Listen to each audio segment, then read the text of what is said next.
مجھے بتلائیے مسجد آپ کی عبادت گاہ کا نام ہے؟ جی بولو ذرا. قرآن آپ کے نبی پر اترنے والی کتاب کا نام ہے؟ اسلام آپ کے مذہب کا نام ہے؟ جی ایسے ہی ہے. بات سمجھ رہے ہیں یا نہیں سمجھ رہے؟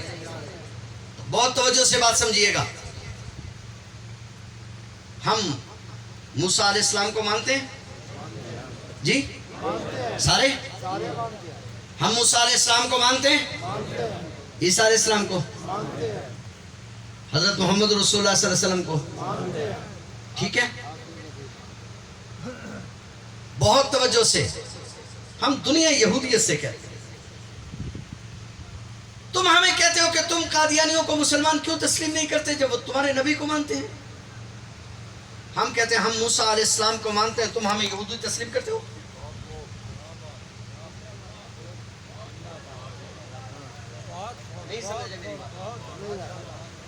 ہم موسیٰ علیہ السلام کو مانتے ہیں یا نہیں مانتے؟ تو کیا یہودی ہمیں ماننے کے لیے تیار ہیں؟ یہودی کہتے ہیں کہ یہودی ہونے کے لیے عیسیٰ علیہ السلام کا انکار ضروری ہے. اب ہم عیسائیوں سے پوچھتے ہیں کیا ہم عیسیٰ علیہ السلام کو مانتے ہیں؟ تم بھی عیسیٰ علیہ السلام کو مانتے ہو؟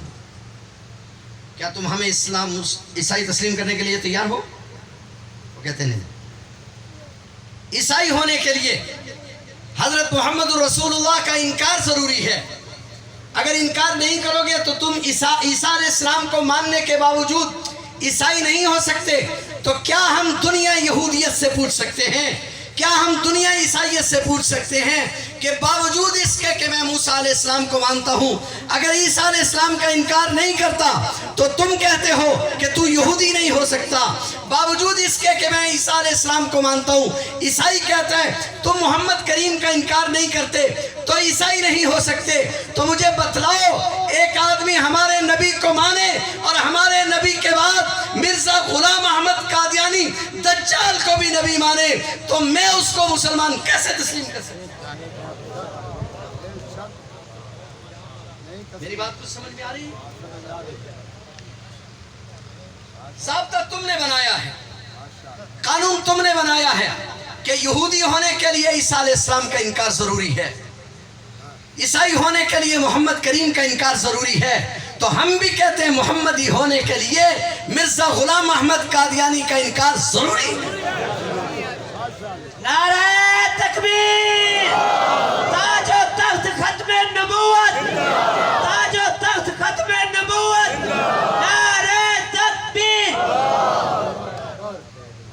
باقی ایک بات قادیانیوں سے بھی کہنا چاہوں گا بڑی ذمہ داری کے ساتھ کہ تم جیسا بدبخت دنیا میں کوئی نہیں. آمنہ کے لخت جگر کو چھوڑ کر, امام الرسول ہادی السبل کو چھوڑ کر, بدبختوں کس جاہل بے وقوف کے متھے لگ گئے ہو. کوئی بات سمجھنے کی کوشش کرو. صرف ایک بات عرض کرنا چاہوں, ایک بات سمجھیں. 1,24,000 نبیوں میں سے ایک نبی ثابت کرو جس نے نبوت کا دعویٰ کرتے وقت چلاکی سے کام لیا ہو. کبھی نبی کہتا ہو میں مہدی ہوں, کبھی کہے میں عالم ہوں, کبھی کہے میں محدث ہوں. نبی پہلے دن ہی دعوی نبوت کرتا ہے. جناب عیسیٰ علیہ السلام,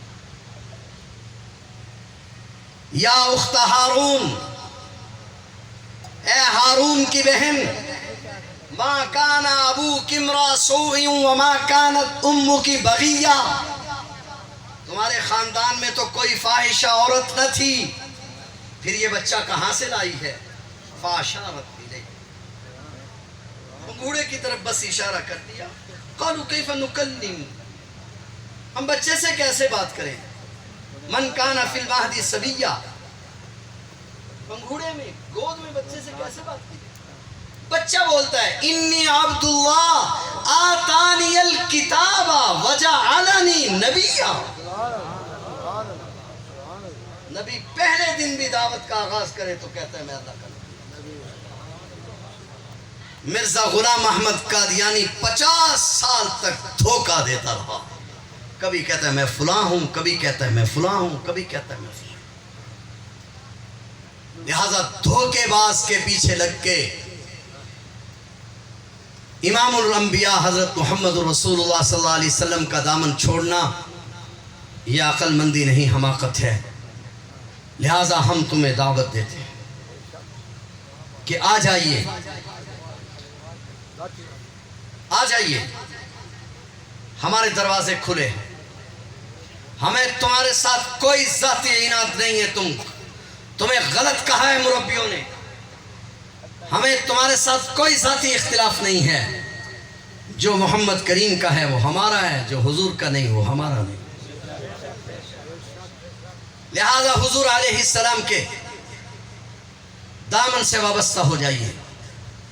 رہے وہ قادیانی جو دھمکیاں دیتے اور کہتے ہیں 15ویں صدی ہماری ہے، بس کہتے ہیں 15ویں صدی ہماری ہے، دھمکیاں لگاتے ہیں۔ ایک بات ان سے بھی کہنا چاہیے، ان ملاؤں کو، ان مجاہدین کو ختم کرنا چاہتے ہو تو سنو، تمہارا باپ سکندر مرزا جو اس ملک کا حکمران تھا، اس نے یہ کہا میں نے چاندی کی کشتی بنائی ہے، یاد ہے؟ کہا میں نے چاندی کی کشتی بنائی ہے، ملاؤں کو کالے پانی میں ڈال کر آؤں گا۔ اس ملک کے حکمران سکندر مرزا نے جب یہ کہا تھا تو ایک مجاہد نے، ایک قلندر نے، جس کو دنیا مجاہد ختم نبوت مولانا غلام غوث ہزاروی کے نام سے یاد کرتی ہے، حالات کے قدموں میں قلندر نہیں گرتا، ٹوٹے جو ستارہ زمین پہ نہیں گرتا، بڑے شوق سے گرتے ہیں سبھی دریا سمندر میں، مگر کسی دریا میں سمندر نہیں گرتا۔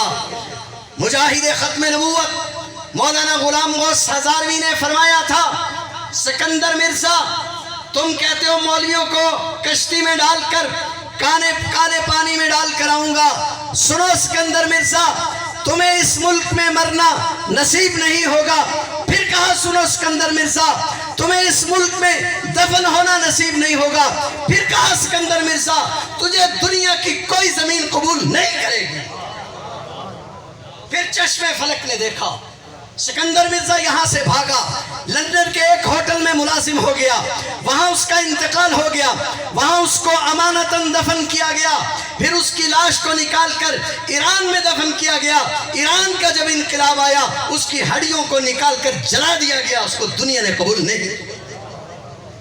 لہٰذا ملا سے ٹکرانے سے پہلے میں یہ کہنا چاہوں گا، یہ مجاہد ہیں جو زبان حال سے کہہ رہے ہیں غرق ہونے کے لیے موجوں سے ٹکراتے ہیں ہم، موت سے لڑتے ہیں اور زندگی پاتے ہیں ہم، رات کی تاریکیاں ہماری منزل پہ چھا سکتی نہیں، نور برساتے ہیں ستارے جس سمت جاتے ہیں ہم غلاموں کو دیا کرتے ہیں درس حریت، ہمارا پیشہ ہے بغاوت اور باقی کہلاتے ہیں۔